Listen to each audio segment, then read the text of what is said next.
So now another actual conspiracy that is out there, right? Part of Klavan is Obamagate. And there's new information.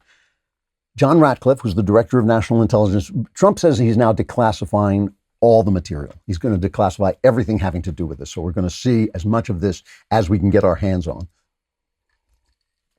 And he's just basically had it. He figures the election is coming. He might as well get out everything he can, right? I'm sure.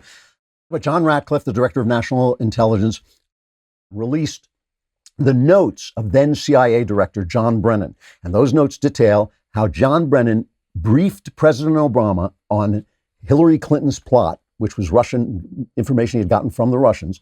So we don't know 100% if it's true or not, but he believed in it enough to brief Obama on Hillary Clinton's plot to frame then candidate Donald Trump with the Russia collusion hoax to distract people from her email scandal, from the fact that she was using a private server to throw her emails around, because we know we can suspect that she was doing dishonest things, right? So John Brennan actually briefed the president that Hillary Clinton was going to pull this hoax on the president. This is an incredible, corruption here is incredible. Jake Tapper does the interview with John Brennan, which he just basically lets John Brennan kind of filibuster and describe everything without once asking him a real difficult question. Here it is. What can you tell us about these notes that you wrote about this Russian intelligence? And what do you make of DNI Ratcliffe releasing them right now? Well, John Ratcliffe is anything but an intelligence professional. It is appalling, his selective declassification of information that clearly is designed to advance the political interests of Donald Trump and Republicans who are aligned with him.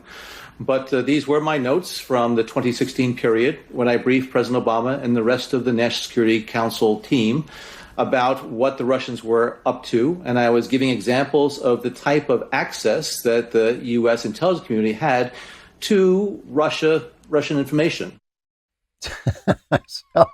So he gets to go on. And Tapper sets him up. He puts the ball on the tee for him and says, tell us why they released this now, why they released. So it's a political act. Well, yeah, it's a political act to release the information now. Sure it is.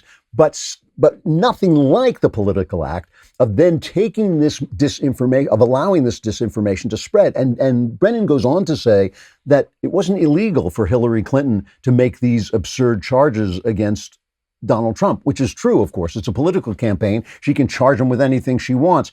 But it's incredibly corrupt for Obama, knowing this is what this was, knowing it was an opposition, program, to then let this bleed into the intelligence and investigation machinery of the government, which is what Jim Jordan is saying here. This is cut 5.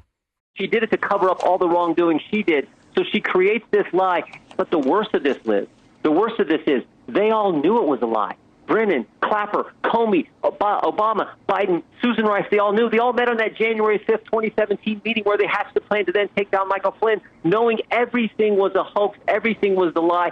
But they let our country, this is what just ticks me off more than anything else, they let our country live through 19 lawyers, 40 FBI agents, 500 witnesses, 2,800 subpoenas, and $30+ million over 2.5 years, the Mueller investigation, all based on something they knew was false. So if you have po-faced Jake Tapper letting Brennan run with this story, it's all just a political thing. It's just a political thing. It's not like setting the FBI on these guys. What do you think people are going to think? It is a conspiracy. It's a conspiracy of silence. It's a confederacy of dunces and a conspiracy of silence to just run cliches together, basically not telling us what they know so that we can figure it out for ourselves. And James Comey, nobody's going to go to jail for this, because if Trump loses the election, they'll just let him this whole investigation, the whole thing will never come out more than it's coming out now. But James Comey, just remember, he started the Mueller investigation after he got fired because he was ticked off for getting fired.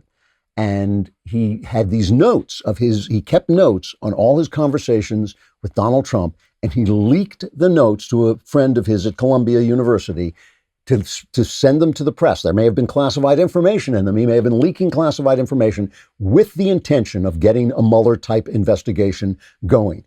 But when they asked him, when Josh Hawley, when he was before the Senate Judiciary Committee, I believe it was, when he asked him about this memo from Brennan saying that this was all a Hillary Clinton operation, this is what he said. This is cut 7. Did you open an investigation? I don't know what that refers to. As I said earlier, that does not ring any bells with me when I read that. You did not receive any investigative referral of this nature? I don't remember it. I don't remember receiving anything that's described in that letter. The guy's keeping careful notes. Remember, he kept careful notes, which he was able to leak. He was able to leak them to his pal to get an investigation started because he was so ticked off about getting fired. But when they asked him questions, these were his responses throughout the hearing. Cut 8. I don't remember. That's about all I recall. I don't remember. I don't remember learning anything additional about Steele's sources. Not that I recall, no. I don't remember Bruce Orr ever giving me. I don't recall that. So do you recall? I do not. Do you recall? I do not. I don't remember any discussion. I don't remember using that word, but I don't remember using that word.